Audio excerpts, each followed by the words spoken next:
Hey, what is going on, everybody? Welcome to the Super Lunch Bros Podcast, episode number 72. I am Brendan, and we had another fight night. Cannonier versus Gastelum, important for the middleweight division.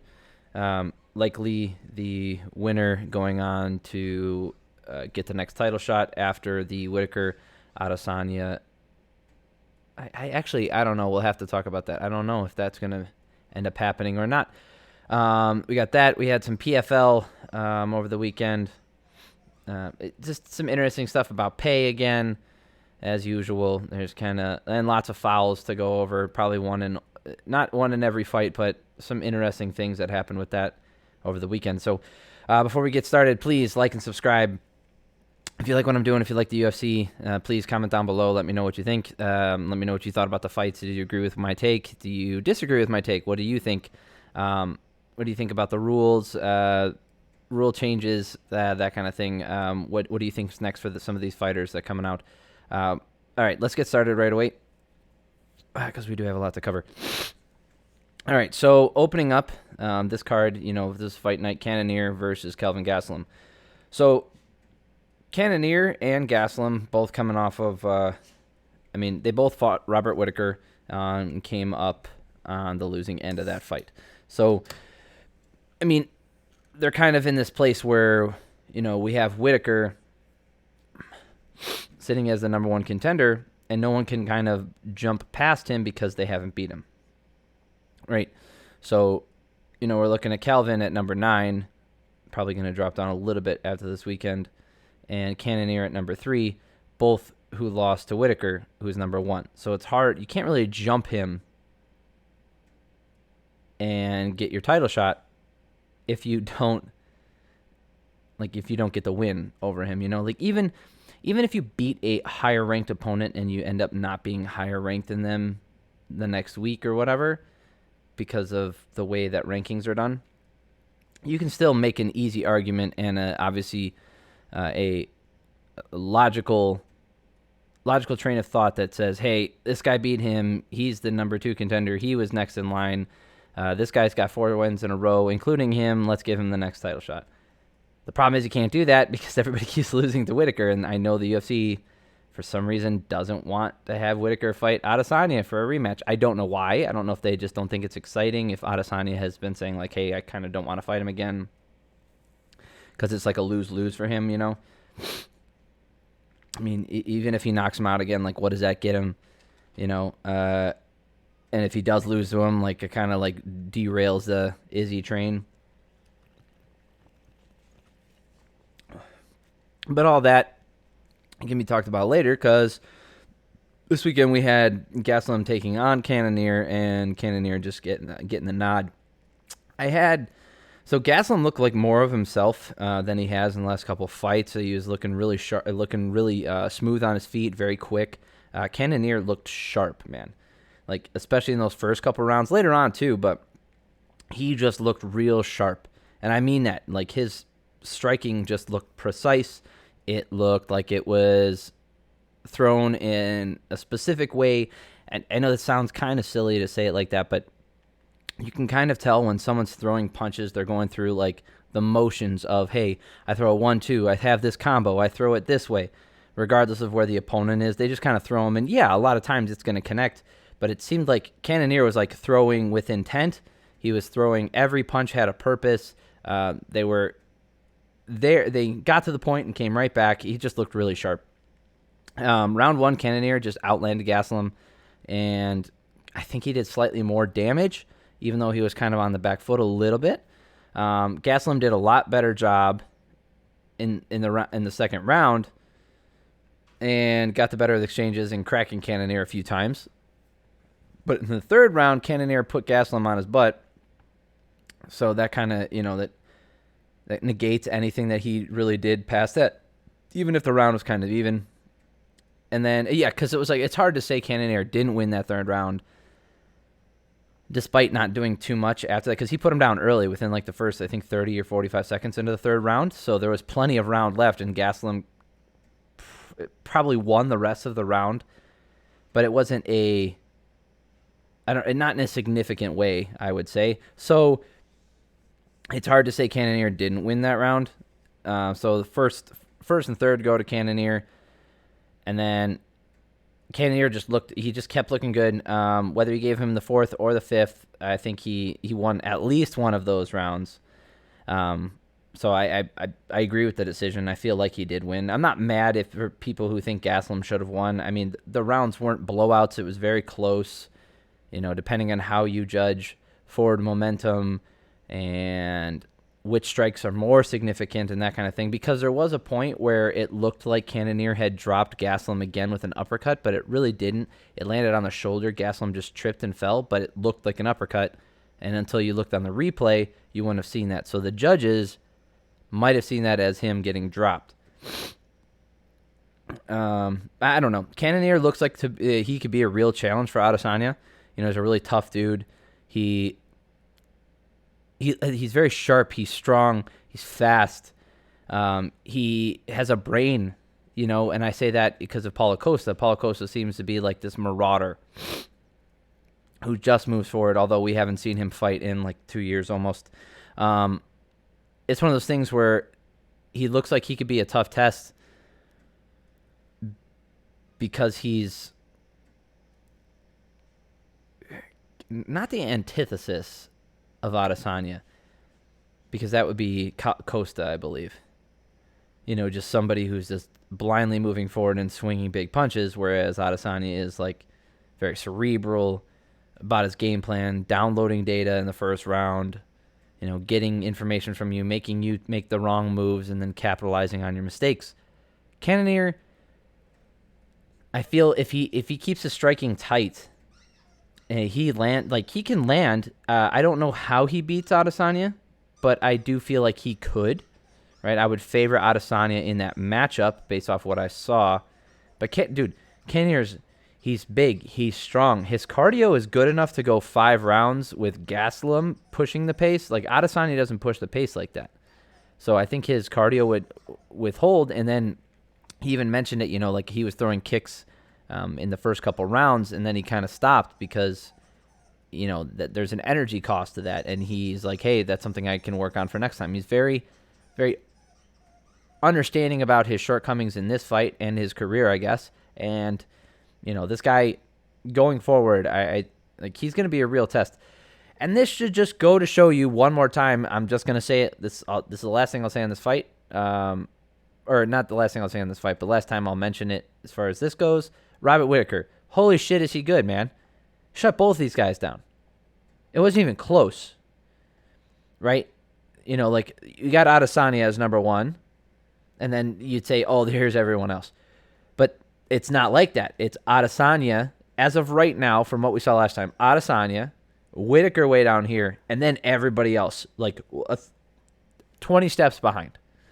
Not even close to Whitaker, who's number 2. It's interesting. Anyway, I don't know where Gastelum goes from here.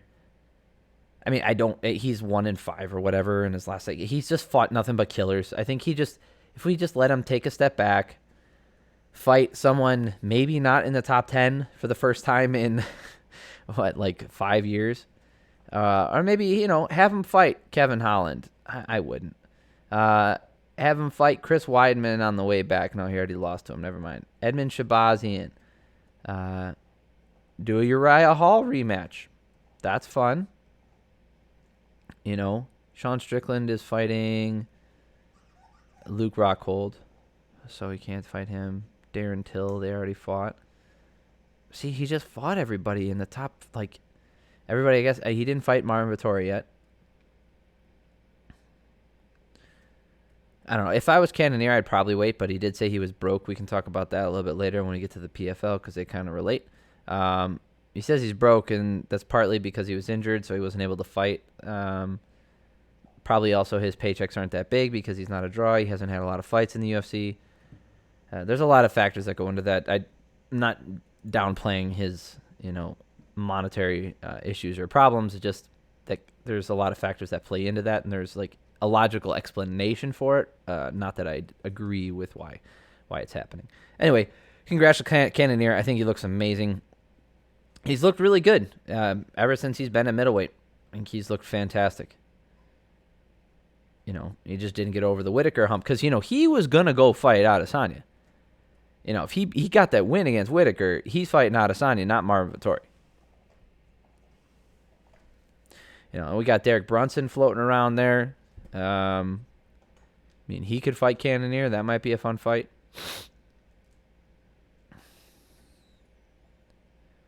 I wouldn't put him. I think Vettori and Costa, they need to fight.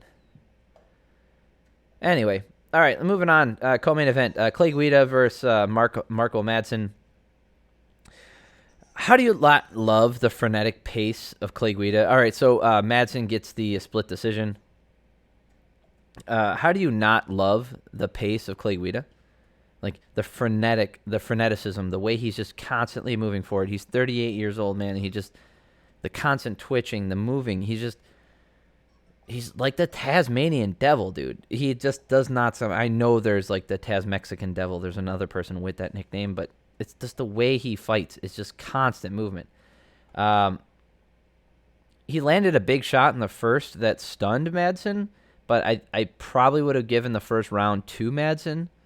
But you could tell Madsen got stunned when every time he would get close, because in the second round he did nothing. He was plodding forward, throwing a big right hand, and Guida was coming up short, but when Madsen would move in and they would clinch, nothing would really happen. He wouldn't be able to take Guida down. He wasn't doing any damage, and when Guida would kind of like work his dirty boxing on the inside, and then like on the way in, on the way out, Clay Guida would kind of land a little bit. So in the second round, Clay Guida stayed off the fence for at least the first 2 minutes of the second round, did a lot more damage, landing a lot more, being more successful, easy round for him. You just can't hold on to Guida. And in the second round, that plotting method wasn't working, and it wasn't cutting it anymore, with Guida landing a lot more on the inside. So Madsen, unless he makes some drastic changes, like he's not he's scared to move forward for 2 straight rounds, because in the third round it was more of the same. It's just not a champion level strategy, especially against a guy like Clay Guida, where if you think that's bad, wait till you see what else happens at lightweight near the top. Like you're in for a rude awakening if you think things are going to get any better after that.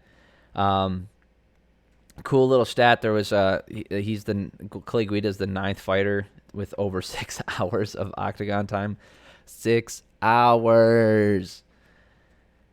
That's crazy. He's been in there for like you could have 2 whole events, like 2 whole main cards with just Clay Guida fights, including the commercials and the downtime and all that stuff, and all like that's all just Clay Guida fights. That's what I mean, right? You could have the same amount of time, like all the time he's been in there. That's nuts. Madsen in the third round was trying to win the fight with pity pat jabs. Not my favorite technique. He looked really uncomfortable doing it. Did not look like a natural thing for him. I don't like his chances as he moves up. Unless, like I said, if he makes some drastic, maybe he was just having a bad night, but I don't think so. It looks like, he's going to have real problems as he moves up. I don't necessarily disagree with the decision. Right, the third round was kind of garbage for both guys, to be honest. Like, Guida didn't do much. Madsen didn't really do anything. So, the first round clearly went to Madsen. Second round clearly went to Guida. Third round was kind of up in the air. But I'd probably lean toward Madsen as much as I wanted Guida to win. But I'll tell you, one of the judges giving it 30-27 to Madsen makes no fucking sense. You get out of your mind. Get out of here. That's ridiculous. He landed more strikes in the second round, but that meant nothing. Like, they didn't count a lot of shit. Like even in the main event, they didn't count Gastelum's takedown. Like when he got on top of him, it's bad job. Like I said, I don't disagree with the decision. I just think that one guy, like that's incredibly disrespectful. Like I cannot believe that this is still a thing that we have to talk about every fucking week with this. Every week, it seems like. If it's not this, it's something like this. Nutshots and eye pokes. So, the hold on, let me get this focused again here. There it is. So, Parker Porter versus Chase Sherman, heavyweight fight. I don't know why this was on the main card in the position it was. I don't know if it was buried in the middle because of like, oh, hopefully the fights beforehand are going to be exciting and hopefully the fights afterwards are going to be exciting. Because they were. Like, that's how that ended up going. So maybe that's why they were trying to bury it instead of opening up week. You know, I guess if they really plan that. Because, one, I think it's ridiculous that we have professional athletes who look like Parker Porter. I know everybody loves themselves a big country, right? Big Country Nelson. I did too. I liked him. I thought he was funny because he played it up. Like, he clearly had a beer belly. He had one plan. He was a black belt in jiu-jitsu. And he just liked to live excess. You know, we have Daniel Cormier who just wants to keep eating, whatever. But this Parker Porter guy, like, just incredibly out of shape as far as, like, physicality. Like, that's a choice. You don't look like that. You don't look like that if you're maximizing your potential. And I could say that about Daniel Cormier as well. You know, and I think I would almost wager to guess that he also feels the same way. That had he been more diligent about his diet throughout his entire career, he would have maximized his potential even more. Or he would have lived up to his potential, maximizing his effectiveness throughout his career. Because just because he was successful doesn't mean he maximized it. That's like saying Shaquille O'Neal, was as successful as he could have been. Bullshit. The dude made like 30% of his free throws. Like, he could have been one of the top, like, I forget. If he made 70%, it would have put him up. I forget when, like, who it would have put him past. But there was a stat a long time ago, like, oh, if he made 70% of his free throws, he'd be number 3 scoring of all time or something like that. Point is, like, it's not to say Shaq wasn't one of the best centers of all time or one of the most athletic freaks in basketball of all time. It's just that he didn't maximize his potential. Right? And part of that was, you know, he did get out, like, he didn't take care of himself. He didn't, work as hard as he possibly could. He could have been that much better. And that's the kind of thing that bugs the shit out of me. It's not like it doesn't exist outside of MMA. It does. It's just, it seems rampant in the heavyweight division and nowhere else. And that's because of all that headroom as far as, like, weight as they have, you know? It goes from 206 to 265. That is how much room you have, like, how heavy you can be. It's, this isn't a talk about, like, what the weight class should be or anything. I don't care about any of that right now. I'm just saying I'm okay with people weighing 260 if they are maximizing their frame to be 260. And, you know, we have some people who just came from a place where they were very out of shape, overweight, and they're working their way down. So be it. There's people in the lightweights who are doing that. That's fine. But anyway, sloppy happy. Like, they didn't have crisp striking. Their wrestling and grappling wasn't that great. They freaking ran out of energy midway through the second round. Sloppy heavyweights is not my cup of tea. I can't stand it. Oh yeah, and then Porter in the third round gets a great nut shot. Best shot, like, biggest shot of the night, or biggest shot of that fight. Porter ends up winning the decision, but I mean, not that I don't think he won. He fought better than Sherman did. Sherman just looks like crap, and Porter looks worse. All right, Trevin Jones versus Saijukube Kakramanov. That's how you say it. Kakramanov got a really tight guillotine, but Jones pushed through it early. And then it was a really grappling-heavy first round with Jones dictating the work against the cage. So that was kind of interesting. Ramanov landed some big shots in the second, rocking Jones multiple times. And then with 24 seconds left, Jones ends up going to sleep with the submission from Ramanov. That one just doesn't slide off the tongue, you know? Kakramanov. It feels like you have to stop halfway through the name. Anyway, yeah, he looks good, man. Like, really good. He did miss weight, and this was a short notice fight. I still maintain that that's cheating, regardless of your situation beforehand. I'm not saying it's, again, I'm not saying that it's not understandable how you could miss weight on short notice, like a short notice fight. Totally get it. It's still cheating, and you shouldn't do it. You shouldn't take the fight if you can't make the weight. You shouldn't take the fight if you can't make the weight. So he gets the win, and the record's always going to show that he won, and no one's ever going to talk about how he missed weight. All they're going to show is it's not a submission. It's a technical submission where he put him to sleep. So, I mean, he looked good, and I don't know if that extra pound or two is really going to affect him necessarily going forward. So we'll see. But, I mean, I think he just looked good. Sucks for Trevin Jones fighting a guy who took the fight on short notice because, like, it's just a lose-lose for you. All right. Vince Pichelle versus Austin Hubbard. Hubbard, the former LFA champ. So Pichelle looks like a bigger version of Cub Swanson, and Hubbard looks like a bigger version of TJ Dillashaw, who he trains with. So it's very weird. And then Hubbard in the first round, he landed a punch in the first round that got Pichelle in the eye, and then in the second round he poked Pichelle in the eye. So in the first round, probably go to Hubbard for the amount of strikes. The second round, Hubbard got rocked during a good exchange, and Pichelle pretty much did more damage in the second. So in the third, going to the third, I had it 1-1. Pichelle had some damage early on in the third round, and then a scramble on the ground led to Pichelle on top, and he outstruck Hubbard, just more dominant in the third round, and good win for Vince Pichelle. So I think it's time for a step up in competition for him at lightweight. Maybe he fights Mark Madsen. I don't know. All right, let's go to the best fight.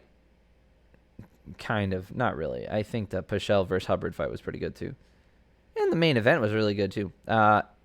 Alexandre Pantoja versus Brandon Royval. Brandon Royval, he's really freaking good, man. And I think he just needs to take it down a peg, and fight somebody who's not on the verge of getting a title shot. Because Pantoja is calling out Brandon Moreno. Dana White said basically the winner of this fight gets Brandon Moreno next. He's already fought Brandon Royval. Pantoja beat Brandon Moreno before. So I couldn't believe that this was the first fight on the card, the main card. But now looking back, I kind of get it. It's an exciting fight. Pantoja had really good back control for 2 minutes, but didn't do any damage to Royval. And then the first round went to Pantoja for the damage at the end and the control time. And then in the second round, Royval's pushing the pace, and Pantoja's kind of getting a little bit tired. But Pantoja got the back again. After a nice eye poke, by the way. Pantoja pokes him in the eye, gets his back, and then gets a submission from Royval over Royval. So great win for Pantoja, and hopefully he's fighting Brandon Moreno next. That's going to be interesting to see if Moreno's made a big enough jump since the last time that they fought that it's not even close. Because Pantoja looks to like the same fighter. And I still think Royval can still challenge for it. I think he can still challenge for a title. She needs to put it together a little bit better. Austin Lingo getting the win over Luis Saldana.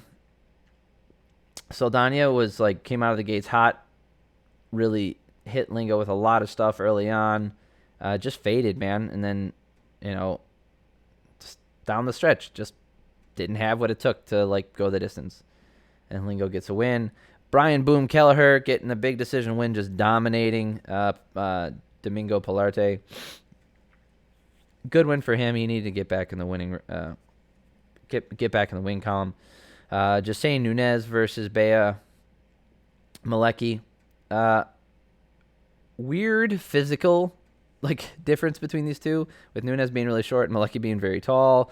It's a bantamweight fight, and they both looked weird. And Malecki was tired. She was 4-0 before this. She looked really tired, and Nunes ends up getting the knockout late in round 1. It's very odd to see. Like, Nunes hit her with a lot of stuff. Malecki looked like a cleaner striker, kind of. Like, it just was kind of sloppy. Again, not my thing. Light heavyweight, William Knight, this jacked mofo, fighting Fabio Charant. So he catches him, like, he just, like, looked like disdainful while he was in there. Like, he didn't want to fight anymore, and he's just, like, barely trying. And he was just mad that he had to be in there almost. And dude, he is jacked, like, super strong, very stocky dude. I think he's going to have problems at light heavyweight. We've seen guys built like him before in a lot of divisions, and it just doesn't work out well, especially at the upper weight classes, just because the height difference becomes too much. Built specifically like him. Not that shorter guys can't win, because they have, right? It's just that we've seen this before where, you know, this really jacked shorter guy just ends up getting, like, outpointed and outskilled as he went up, just because he can't reach him, and he can't get in on, like, he just can't hit him the way he needs to. Maybe he's the exception. We'll see. He is 10-2. He's doing pretty good. But he knocks this guy out. Charant was moving forward, and he knocks him out, like, with a loopy left hand. Is like, he didn't even get around it to rotate fully. It was just kind of almost like a slap on the chin. I think it was just hit him in the right spot. You can say that Knight hits hard, but that wasn't like a hard shot regardless of who that's coming from. It just hit him in the right spot and just kind of shut the lights out. And Charant just fell, like, face first on the ground, and that was the end of it. Roosevelt Roberts getting knocked out by Ignacio Bahamondes. So Bahamondes was the guy who, you know, is hot shit, and he's supposed to be like this next big thing, and he ended up losing his last fight. He ended up losing his last fight to, oh my goodness, why can't I remember his name? It has an M. I'm so dumb. Ugh, the Canadian guy. Anyway, so he had to kind of, like, reevaluate his skill set and that kind of stuff. John Makdessi, duh. So John Makdessi just outworked him and did much better in that fight. I believe that he won that fight. I don't know why it was a split decision. It was ridiculous that it was. Bahamondes just had to go back to the drawing board, and he was just, like, tuning Roberts up for the first 2 rounds. In the third round, you know, for 4 minutes and 30 seconds, he's beating the crap out of him, kind of outlanding him a little bit. Roberts landed some better shots in the third round. And then Ignacio throws a spinning heel kick and just knocks Roosevelt into the next century, man. Like, there's great pictures of it. His face is completely contorted, you know, like mid-punch. You know how, like your jaw moves to the side and, like, everything, like, blows out because of, like, the extreme pressures on your face? Just stuff like that. So great knockout. It's going to be one of the knockouts of the year, especially being as recent as it was. You know, he's only got, like, 4 months left of people that are going to be, you know, vying for that title. That might be knockout of the year. Spinning heel kick to the head. That's a crazy knockout any time of the year, especially if you get closer to the end, because less people are going to forget about it. So it's a cool win for him. I'm glad to see the kid get back on his feet. I'm never a fan of hype jobs. I don't like being told that I should like a fighter because they're really good. I want to see them fight for myself against upper tier talent before I, like, all of a sudden I'm like, oh, this guy's the next hot shit. Like, because I was told to. I'm like, no, I don't do that. Don't tell me that. I want to see him lose, in fact, when you tell me that. Just because, like, how wishy-washy MMA has been, like, you can't pick out talent like that. Like, you just can't. Like, look at what happened with Aaron Pico. Supposed to be the next big thing. Everybody's talking about how good this guy is. Blah, blah, blah, blah, blah. And gets knocked out like 3 times, man. It's just, yeah, he was knocking people out. And yeah, he is good. But you can't tell me that stuff. You can tell me how good Paige Van Zandt is, and she gets the shit kicked out of her for 4 fights in a row. Right?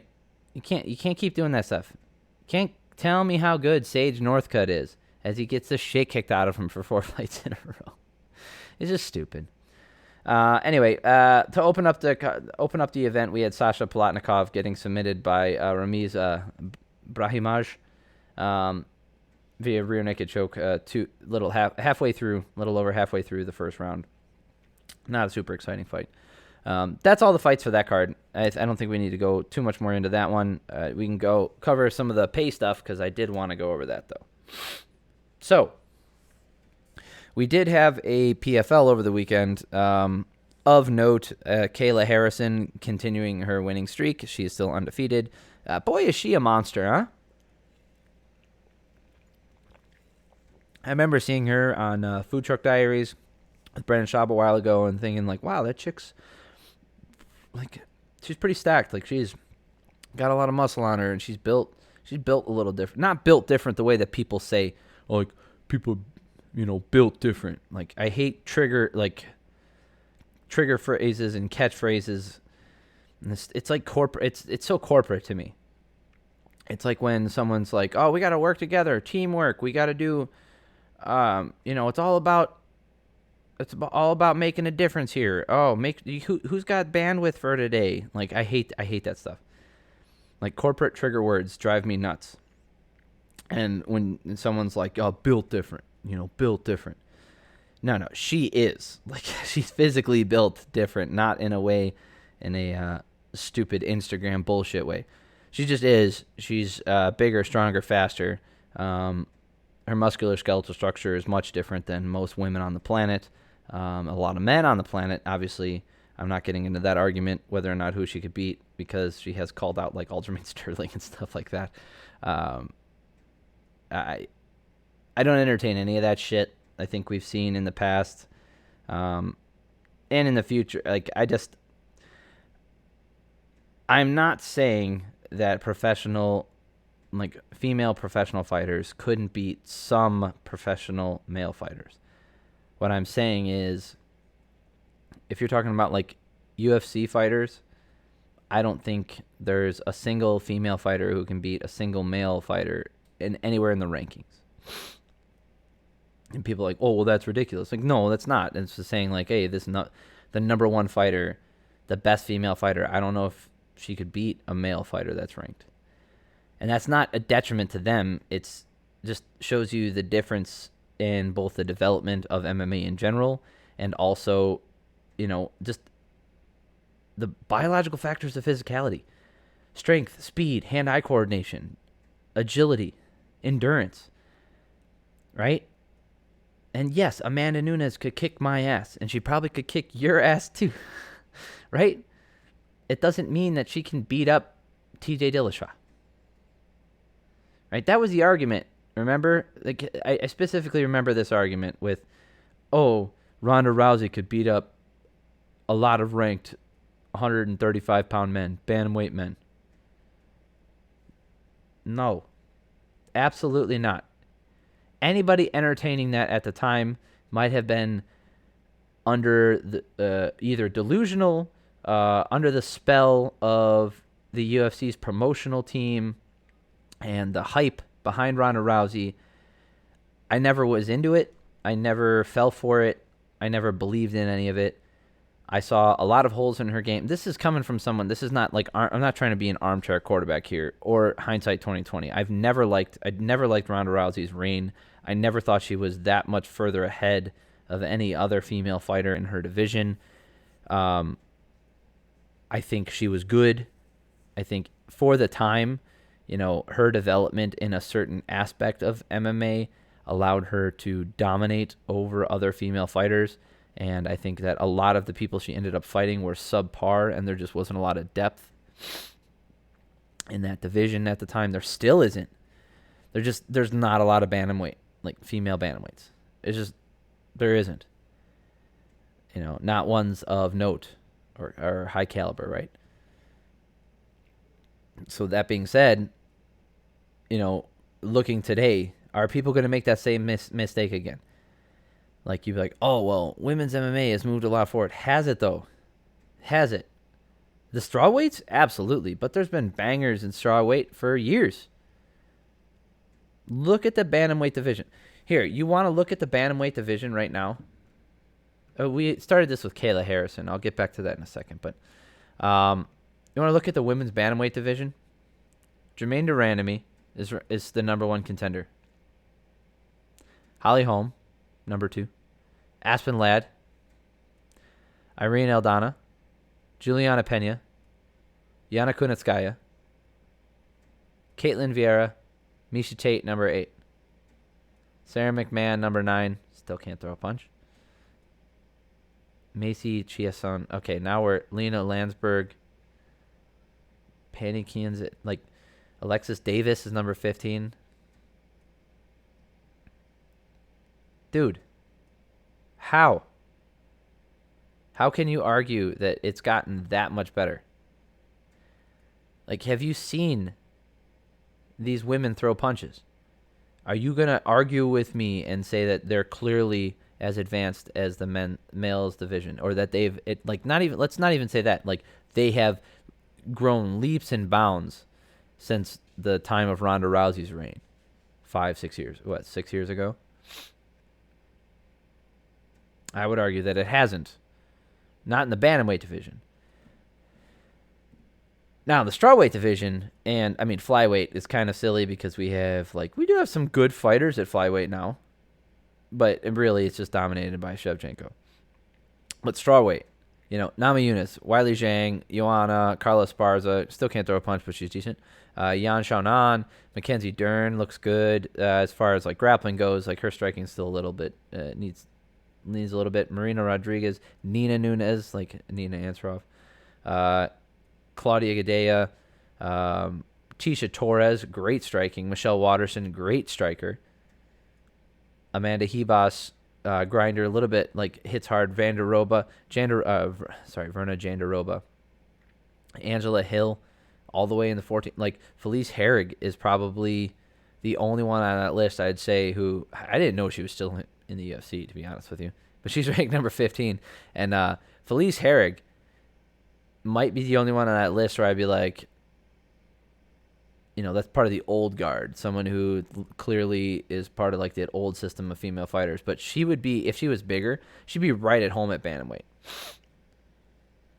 Her striking style, the way she looks and all that stuff. I think the bantamweight division just hasn't moved that far forward. Anyway, Kayla Harrison looking great, getting a dominant win in the first round, winning via TKO. Basically making a ton of money in the PFL. She makes a ton of money over there. She's like their cash cow as far as the women go, and kind of for the organization, yeah. So it's interesting that she's doing okay, and Cannonier's, one of the top 5 fighters in a really competitive division in the UFC, and can't make ends meet. Saying I'm broke is relative, so is he really your level of broke? Remember when you were broke? Like, you had $0.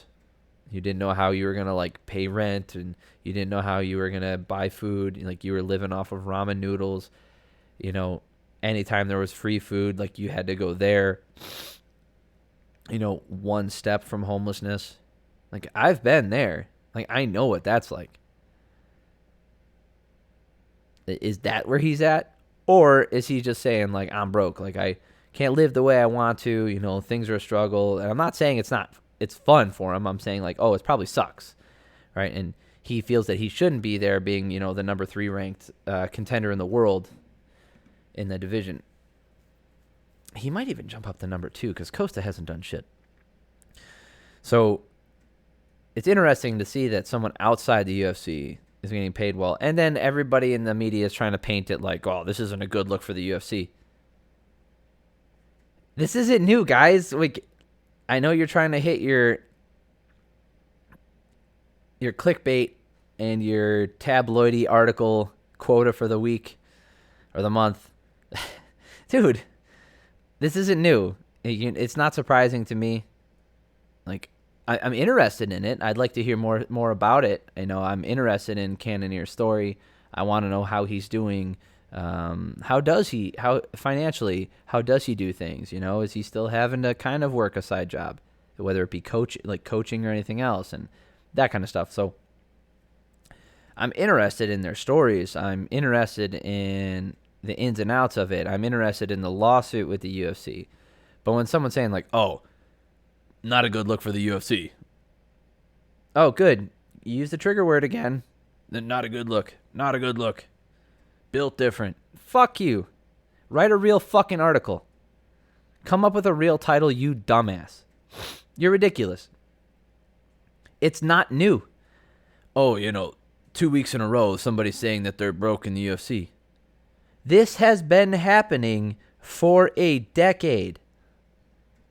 This is not new. People posting articles about the UFC only paying 18%. Welcome to the party. That information came out like 5 years ago. They only pay 18%. No shit. I know about that, and I'm an idiot. This is not new information. Bellator pays their fighters more. Bellator doesn't have the worldwide coverage. Bellator doesn't pay as many fighters. Bellator doesn't pay out as much money to their top fighters. Stop throwing up bullshit stats and clickbaity titles without real substantial argumentative information. The UFC does not pay their fighters as much as I do. I think they should. I have made it clear why. We have gone over. Nate has done it. Oh, yeah, by the way, I didn't say this at the top. I should have said it at the top. Nate will be back. He didn't just disappear. Nate is doing real life stuff, right? So he's still, he's going to school. He's got a lot of stuff going on. He's moving for work and doing a lot of stuff. So, our schedules are a little different, and I don't want to take his time for this. I don't want him to stress out about this. He's got a lot going on in his life, and I want him to take care of those things, and I'll hold this down for a couple weeks. But no, he's still here. He's coming back. But Nate sat down and did the math on it. The UFC could increase fighter pay by like $10,000 a person, and it wouldn't affect their bottom line at all.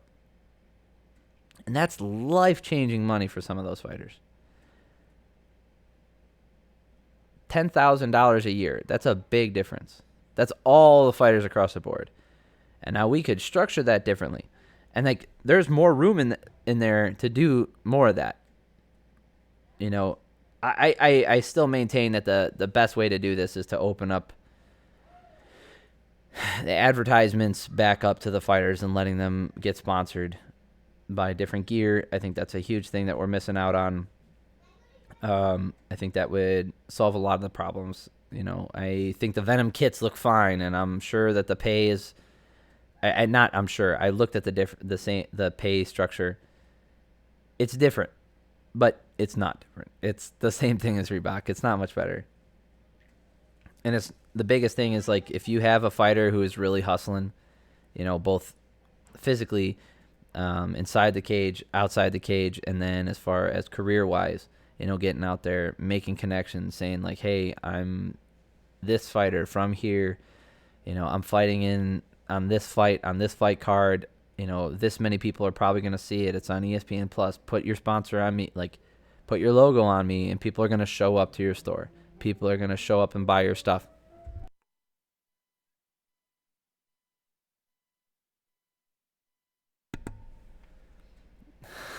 Playing the piano.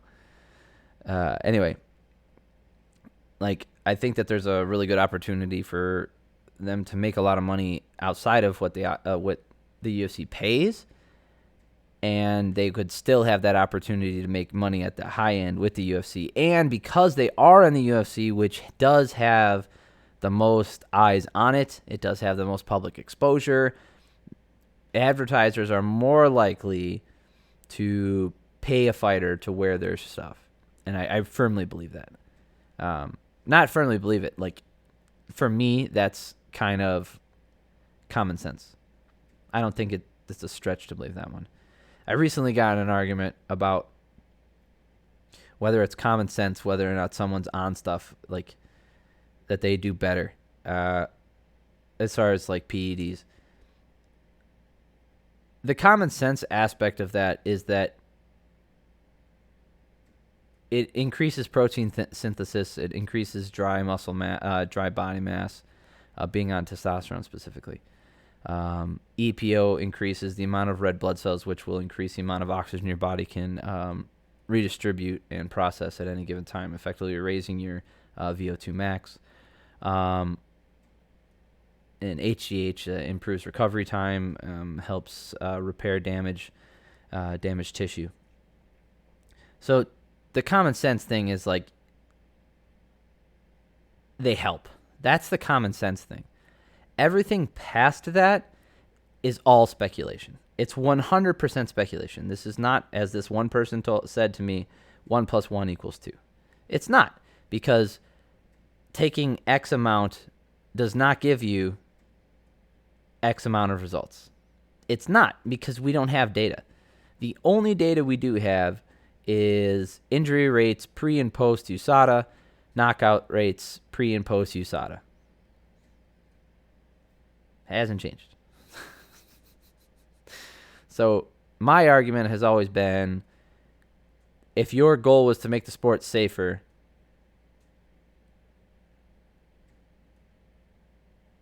show me data that that it's made it safer. You've had enough time now. Show me that it's safer. It's not. I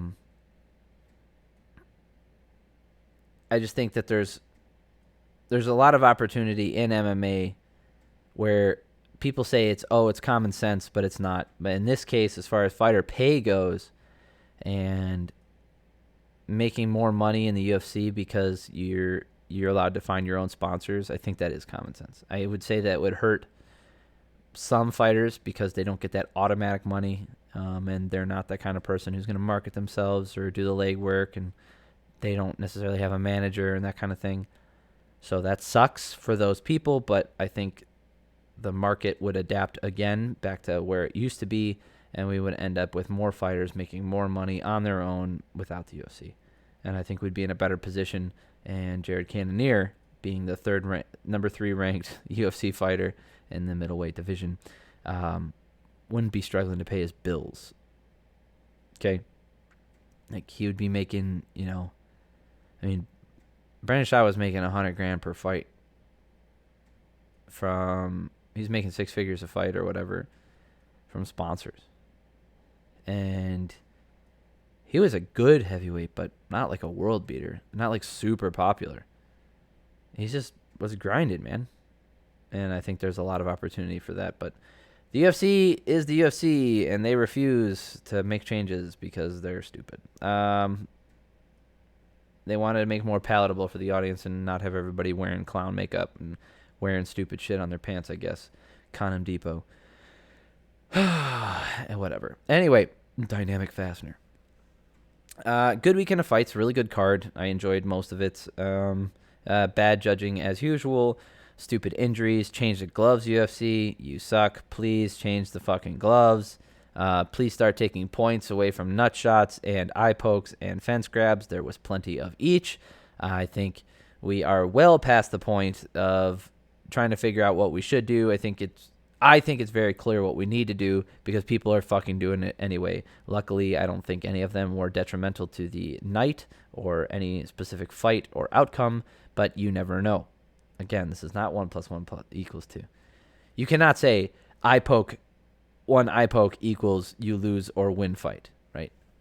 Weight cuts, I think you should start the fight down a point.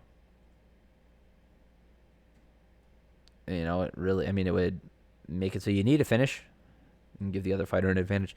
I don't know. Anyway, I appreciate you all for listening, as usual. I really do. It means a lot to me.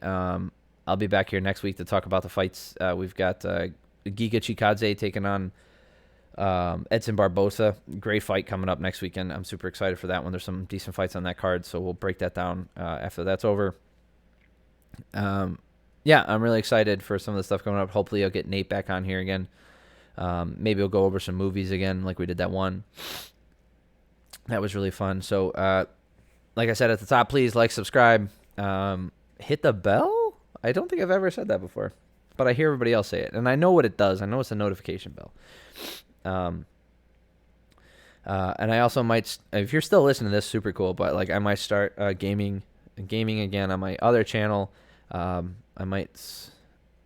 So if you're interested in that stuff, like, stay tuned. I'll probably put a link in it in one of my next episodes. Maybe not. Maybe I'll keep them separate. But my face will be in there this time instead of me just playing Destiny 2. And you just hear my voice. So I really appreciate it, guys. Be good to each other. Have a great week. Yeah. And that's the other thing. I've been running a lot more, and I kind of want to help start documenting that a little bit. Maybe we'll go over that once a week in a short little snippet. Yeah, maybe I'll do that too. Anyway, appreciate y'all. Peace.